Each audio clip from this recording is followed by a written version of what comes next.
Thank you for joining us at Beyond the Assault.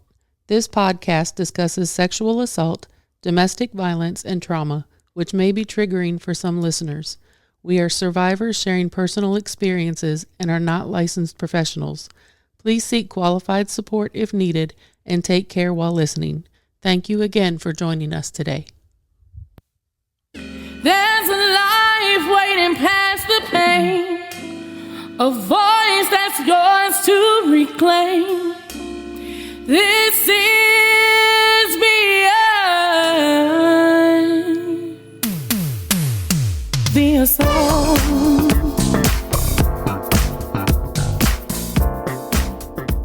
Welcome to Beyond the Assault. And on today, we have Irish Benton. How are you doing today? Hi, everybody over there in Conway. I am doing well. Again, I am Irish Benton. I am a domestic violence advocate. I am an author. In fact, I have written 4 books. Yay to me. And I am a Christian counselor. Thank you for having me on your show. Well, number one, I think that it's pretty awesome about the profession that you do. And I have a co-host with me today, Miss Denise Oakes. I'll tell him hi. Hey, everybody. Hey, Denise. So today, I think this is our first program or episode for Beyond the Assault, and coming from Make History podcast, just branching out to do some serious episodes to make sure that people get heard and people understand that the seriousness behind sexual assault and domestic violence is something that's it's not much talked about, but it's very common in a lot of neighborhoods and communities. But we have a professional on today, and she is here to enlighten us about these things. And we have a couple of questions for you. So we're going to start off with some hard-hitting questions. First, I would like to talk about your profession. So in my sense, I want to know why you do what you do as a counselor. So why a counselor?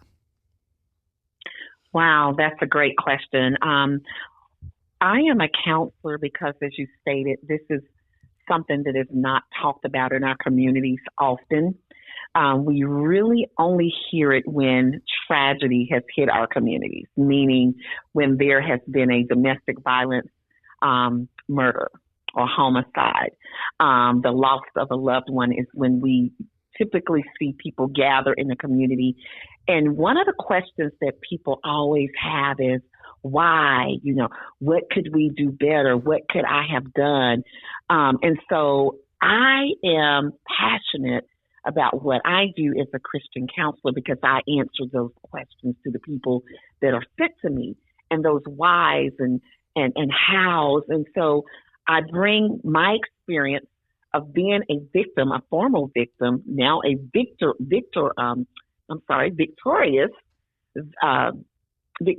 through that.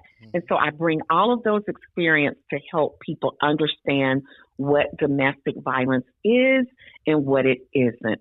So this is why I do what I do. Nice. So you said you were a victim and a victor. So I think that's a pretty good concept right there. I think. Do you feel like when we say the victim, is that an insulting thing to say, or is that more like it's just a fact or a reality check? I think it's more of a reality check. I think when we use the term victim, it could be offensive to some people, but in reality, that's what you are. You are a victim. That's just like if you were robbed, if somebody robs you in your home, or somebody, physically assaults you, but you are a victim to that. And so sometimes, again, people could be offended by that, but statistically, in reality, stating that is the term that we use. We have many victims in this thing, and my passion and my hope is to bring people to the victory, bring them to victory. It's kind of like when I'm saying this, I see people, they're running the race, right? And somebody's at the finish line waiting for them, and that's me.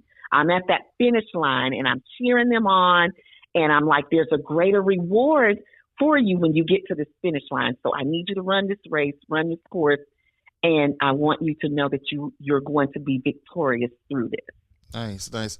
Can you give me an idea about what it looks like? Because you say you're a Christian counselor, so I just want to have an idea about what it looks like when they walk in your office and they see you. What is the expectation, or is there an expectation? I love that question. Listen, I love how you said when they walk into my office, what do they see? And what they see is, I always tell people, and let's be clear, I counsel more women than I do men. So majority of my clients, counselees, are women. So what they see is someone who used to be that person that they are currently experiencing, if that makes sense. So I'm like, when you look at, when I'm talking to you and you see me, I used to be that person that was in the assault, that person who was lost, that person who was hurt, that person who had the lost identity. And now you're looking at someone who survived it. And I love this part. And if God can do this for me, he can certainly do it for you. And it really was about a choice for me. And I want to be fair on that too, because because somebody would say, well, everybody doesn't have a choice. And that's true. Everybody doesn't have a choice. But I do believe this, Sean. I believe that God makes a way of escape for all of us. And I won't go into that whole biblical thing, because if y'all want me to preach, I will. But, it's just like with the children of Israel. God gave them choices. God gave them provisions. And so just as we are today, God does the same thing. He gives us choices and he gives us provisions. And the thing is, you have to choose. What are you going to choose? Do you choose to stay, or do you choose to escape? And so it's not always easy for everybody to just escape. Statistics say that, it takes a victim at least 7 times to leave the perpetrator, right? And so, you have your mind made up and you have this thing, you have this thing, I'm leaving, but something always draws you back, right? And that was the same thing when I talk about the children of Israel. They were comfortable. They had gotten used to being enslaved. And so sometimes our mentality keeps us there. And it's like, well, if I leave, what's on the other side of this? And you talked about that fear. A lot of people are fearful of the unknown because I've been comfortable in this place. I know what happens here. I'm used to it. I have an expectation of it. But if I go to the other side, I don't know what to expect. I don't know what's out there. So that is where I come in as a Christian counselor when I mentor, I counsel, I coach. And it's a process. It's not an easy walk in the park. It is a process. And the reason it's a process is because we have to unlearn some things. We have to reprogram our minds. And so it is not an easy thing. It takes time. But if you're willing to put the work in, and if you're willing to walk the journey, again, remember when I said, I'm going to be at that finish line waiting for you, that's where I'll be. Yes, ma'am. Yes, ma'am. I like that. I like that a lot. Oh, I think Denise got something to say here. Yes, ma'am. So, I myself was a childhood victim of rape and then spent most of my adult life in abusive relationships. But can you tell us, because it took me probably close to 20 years to understand that was what was happening to me. And I just thought it was the norm because it was all I had ever known. Can you explain to us the different types of abuse that exist out there? So there are several types of abuse that we can identify. Of course, the one that I like to talk about most is everybody's familiar with the physical. The physical is very visible. Physical is the hitting, the kicking, the spitting, the pulling of the hair. It's all kind of elements in the physical. But then there is that emotional abuse, right? That's the one that's silent. That's the one that nobody knows really what you're struggling with internally. And then there is, there's financial abuse. There's what you just talked, sexual abuse.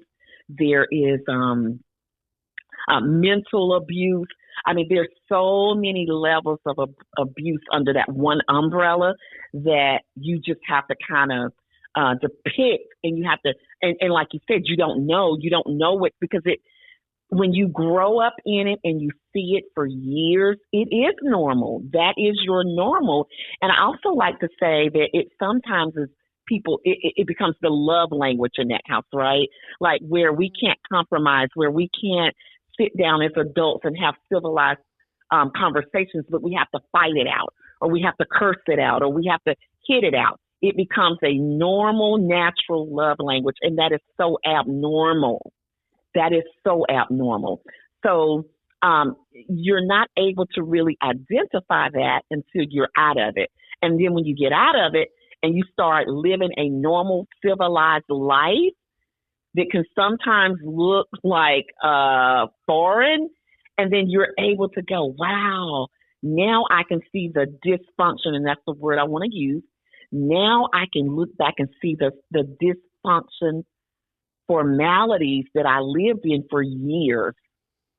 Yeah. Yeah.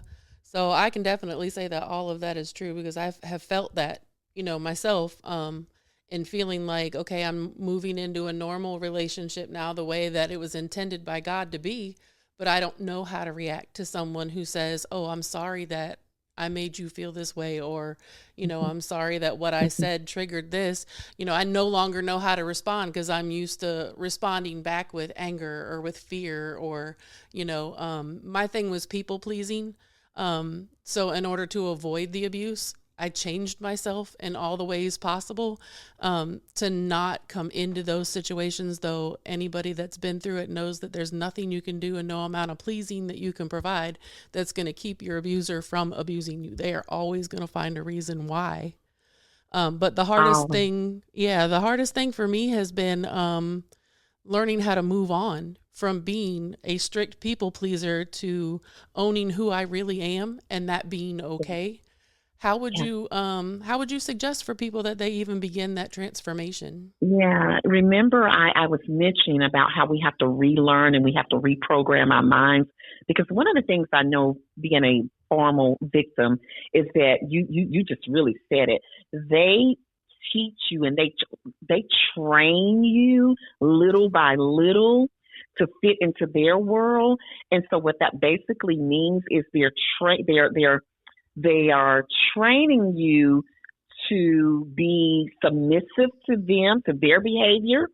They're training you to be okay with their behavior, if that makes sense. Yes. So they are literally taking you, and it's almost like, I don't know why I have this vision in my head, but it's almost like training a dog, how to be obedient to its master.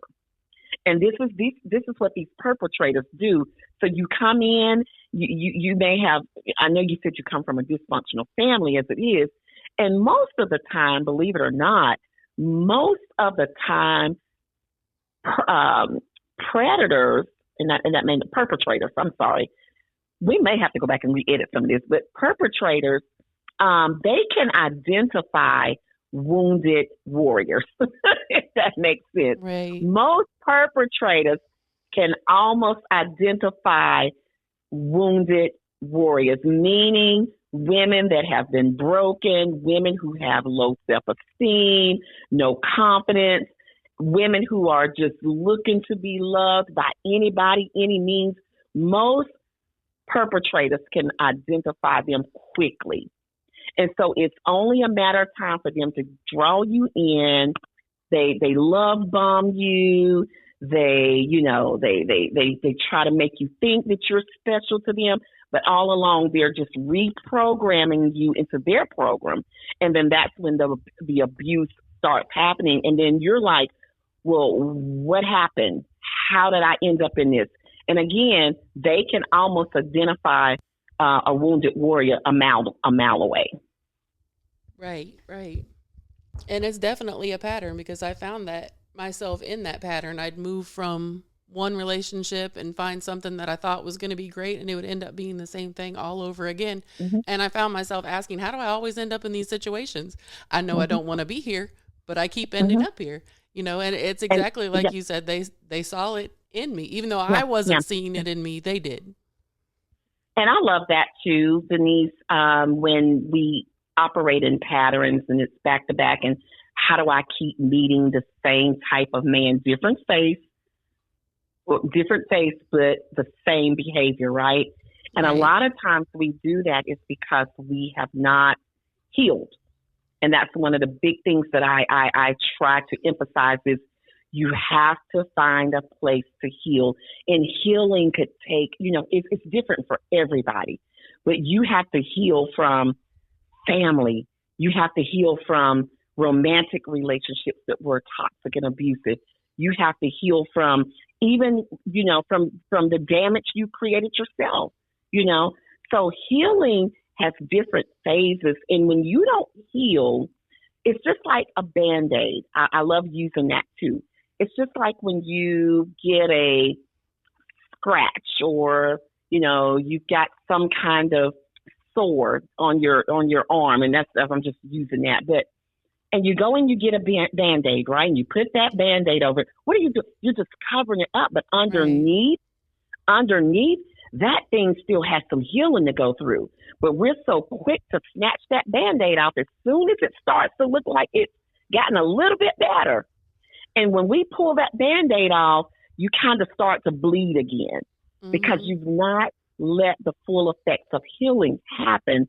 So that's what happens when we continue to transition from relationship to relationship to relationship, and you find yourself in that pattern with the same type of person. And it's like, wow. And if I want to say this, and I know we have to move on. Sure. One of the things I could identify as a former victim in a woman who had lost her identity, who just wanted to be loved by anybody, by any means, is that I was attracting people that were broken just like me. So when you're not healed, guess what?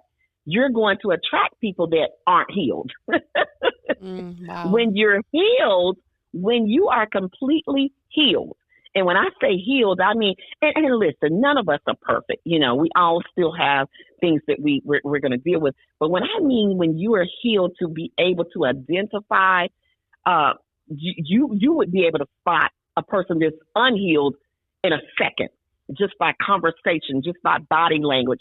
So whenever you are healed, you can't attract an unhealed person because they can see it on you. And remember when I went back to say that a perpetrator can identify a wounded warrior? Yes. It's all about body language. It's all about communication. It's all about the low confidence. They can smell it. They can sense it. But when you are healed, anybody, woman or man, when you are completely healed, you can only attract a healed person. Because healed and unhealed is not a match. I love that. It's just like blood, just attracting sharks. So if you just kind of like that, but how would you in the profession now? How would you put those, 12 steps to healing? How would you put those in, in a track? Like if we were, is it individually working with the person, depending on who it is? How would you help them heal as a counselor? Yeah, and so that's a great question too. And it's not so much as a 12-step, but every step does help. I wrote a book called, the last book that I wrote was called You Survived the Toxic Relationship. Congratulations. Now what? Meaning, what do you do now? Right? So everybody that's healing, everybody that's coming out of the trenches, you need a compass now. You need a guide. So the first thing that I always say is that now that you're out, what do you want to do? And that is, you've got to start thinking about putting yourself as top priority, because you've already put everybody else before you. You've already, you've gone through all of what you're going to go through. What do you want to do with that? So I always tell people, number one, let's work on our mental health. Let's focus on our mental health. Let's focus on our spiritual health. Let's focus on it. Here's the big one. Let's focus on our financial health, because a lot of victims that come out of those relationships were codependent. And when you're codependent, you depend on those people for, lack of a better term, your finances, your livelihood, where you're living, how you. So now when you come out of that, you got to refigure all of that. Well, how am I going to survive now? So I try to teach dependency versus codependency. So let's work on our financial health. How do we do that? We got to look at our money. We got to look at where we can save. We got to look at where, we can take care of ourselves. I talked about the spiritual health, the emotional health. You have to deal with that because a lot of that trauma, a lot of that leaves so much trauma. You're hurt, you're broken, and you're just down. So we have to rebuild. Like I take people from the ground. One of the exercises I do with people that I just had this visual too is that I have this picture of a tree, right? So you've got the trunk of the tree, and I don't know if you guys have, Sean and Denise, if you've ever seen this, but it would be interesting for you to see. We always see the outside of the tree, right? You've got the trunk, and then you've got all these branches, and depending on whether it's fall, whether it's summer, you got the leaves on it, and whatever. But have you ever seen the roots of a tree? Yes. It's massive, right? Yes. It's massive. So people normally we don't see that. But if you could ever look at the visual of the roots underneath that tree, that's where it all starts. Even Denise, what you were talking about, that family dynamic coming from, if you look at all of that roots, that you got to deal with that. So I like to take my clients to the roots and then we work our way up because we need to identify where this started. And that means who, what, when. Who, what, when. Because even in the healing process that I talk about, forgiveness has to come in that. That's a part of that healing. So we need to know who's in the roots. We need to know where to pull them from. What do we need to forgive them? First and foremost, let's identify what the issue was, whether it was assault, whether it was, whatever that hurt was. Whatever you got, let's identify that first. And then we work on that forgiveness part because if you can't forgive, you can't fully heal because you're always going to be carrying that weight and that burden around. So I just wanted to give you guys that visual. We only see the surface of the tree, but we don't even see all of that stuff that's going down right. in the roots of that thing and how massive it is. Yeah. So that's some of the things that I try to educate people on is, not so much as a 12-step, but, 6 or 7 processes that we work through. And most of those are mental, emotional, psychological, financial. We have to deal with those things head on. If we want to heal and if we ever want to walk in our freedom, we have to deal with those things first. Right. And I love that you talk about the roots and where we come from, because one of the most challenging aspects in my experience was having family and friends who didn't understand or didn't know how to cope with what was happening.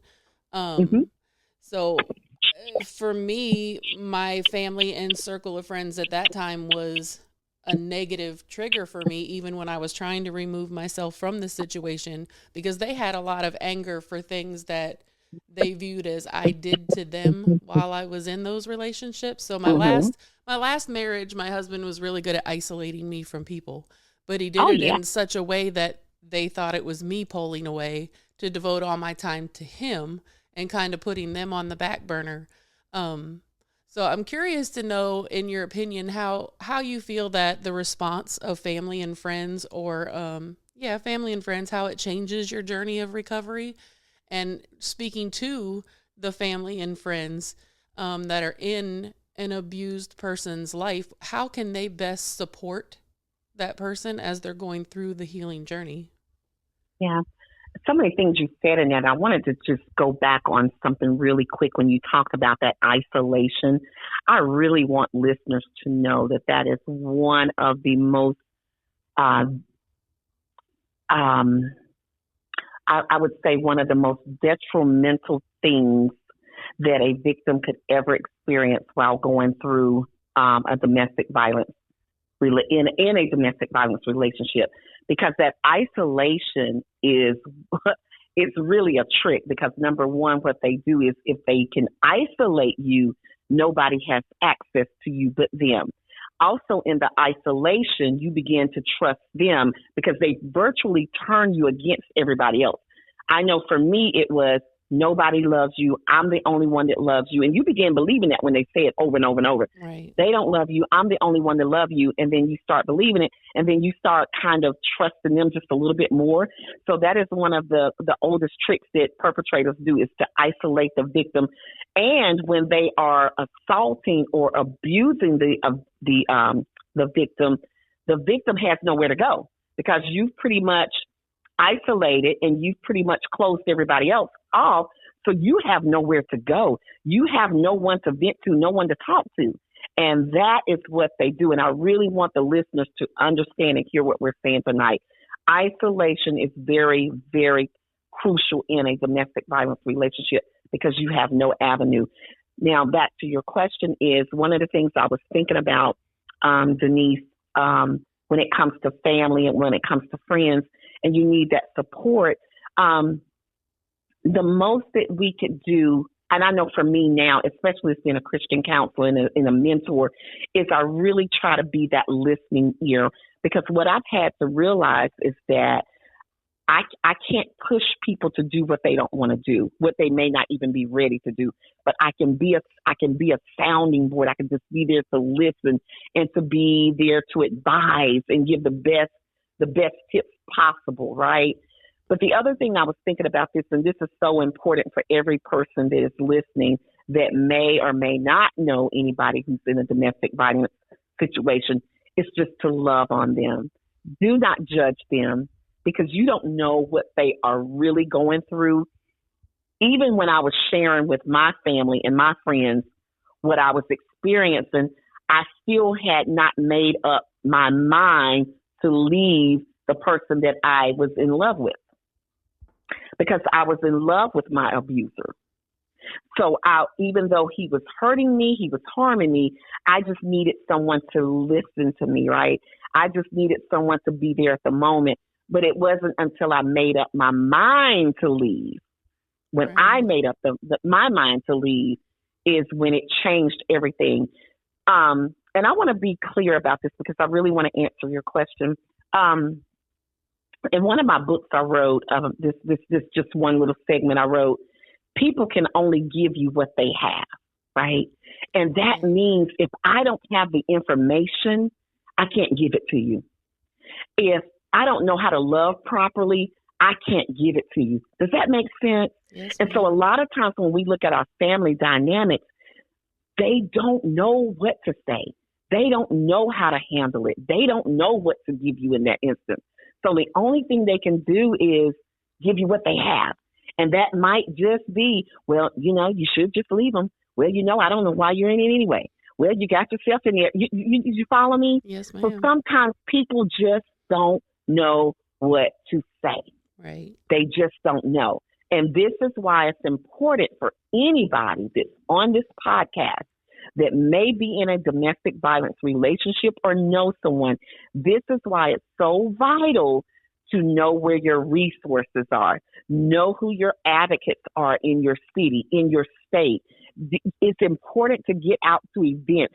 When we host events in October, Denise, the room should be full. Yes. The event should be overcrowded. We are there bringing awareness, but you know what, Sean and Denise, this happens every single day. This is not just a once a year incident. Domestic violence happens every day, all day. People are losing their lives every day, every month, every week, every year. Thousands of people are losing their lives to this massive, this is domestic violence and abuse and assault is massive. It's global. This doesn't just happen in your backyard or just in your family. It is an epidemic. Yes. And so when we have podcasts like this, when we have conversations like this, it is important. It is so important. People need to know the signs. People need to know what to do. And again, know your resources. Know who you can talk to, because I am so big on getting the correct information versus if you don't know, if you go to a family member or a friend and they just don't know and they don't have the right answer, seek somebody who has the right answer, because your life depends on it. Right. Yes, ma'am. I love it. I love it. I love it. I love it. I love it. So I'm looking at it right now. I'm like listening to everything that's been talked about right now, and I know at the end of this segment, we're definitely gonna have to, we're gonna put some resources on our YouTube page and our social media. So this will also go out with information underneath the YouTube page and our social media pages. So Irish, would you let us know how can we get in contact with you, or let the people know how can they get in contact with you? Do you have any social media that you want to shout out, or websites? Yeah, so right now you can find me on Facebook at Irish J. Benton. You can also find me over on Instagram at Jean Benton 70. I'm kind of new to TikTok, so I don't want to give that information out yet. I'm just really more over there for the entertainment. Gotcha. But you can email me. My email address is going to be Jean, and that is JEAN, last name Benton, BENTON 70 @gmail.com. Again, that is Jean Benton 70 @gmail.com. I would love to speak with anybody who's whether you're in it or whether you're coming out, you know somebody who's in it, but you just don't have the right information. You just don't have the right words to say. Just give me a shout out, and I'll be happy to walk you through that, because it's very vital. And I know that, and I just want to share this. Within the last 2 weeks, we've been seeing on the news back to back where women of color, particularly women of color, that have been unalived by their spouses. And so when we look at domestic violence, and of course it is intimate partner violence, but these were prominent women. You just look at the news. Here in Charlotte, we just had a pastor that was unalived by her husband last weekend. And then the lieutenant governor who just committed suicide with his wife, who was a dentist. I know you all saw that on the news, that he was a Virginia lieutenant governor. And so it's happening again every single day. This is not just a one-time conversation. This needs to be a continuation, a conversation over and over and over and over again, because we cannot talk about it enough. October is Domestic Violence Awareness Month. We do share that with breast cancer awareness. And those are two diseases. I like to call it two diseases that affect women's lives, And so one of the keys to that is what? Early detection. Right. Just like a woman finding early detection of breast cancer, her chances of surviving are great. So it's just like with domestic violence. Early detection, knowing the signs, knowing the red flags. The sooner that you recognize the flags and you get out, you have a greater success of living. So that's why I'm glad and honored that we share those 2 months together, because those two diseases affect women of every nationality, every ethnicity. So it is important and vital to continue to have this conversation. Yes. I just want to thank you for even coming on, and not only that, but we're definitely gonna have to have part 2 to this, maybe on video, so that way we can see the expressions. Because I need to see those things. I know everything is on a serious note. We just want to thank you for coming out again. And Denise, you want to have any last words or anything? Yeah, I just want to say to everybody that's listening, from all of us here at Beyond the Assault, we know, we understand, we're here to help. We may not be licensed professionals, all of us, but we do want to help. We have experience in these subject matters in one way or another. We know that at times listening, talking about, or even thinking about what you've been through can be triggering to you. So just know there, like Sean said earlier, we do have resources listed for you. Please do not hesitate to reach out to someone and get help. Do not wait until you're in a situation that you feel like your life is in danger. If you even think that you're going through an abusive situation, but you're not sure, please reach out for help. Don't wait. We don't want to see another statistic come across. Our goal is to help people into this journey of healing before that happens. And with that, we are going to be out here. Here we go. Thank you again for tuning in with us today. Always remember, your story did not end with your trauma. The pain was real, but healing is possible. Never give up. This journey is uniquely yours.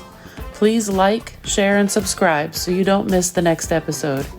Drop us a comment and let us know where you're tuning in from. Until next time.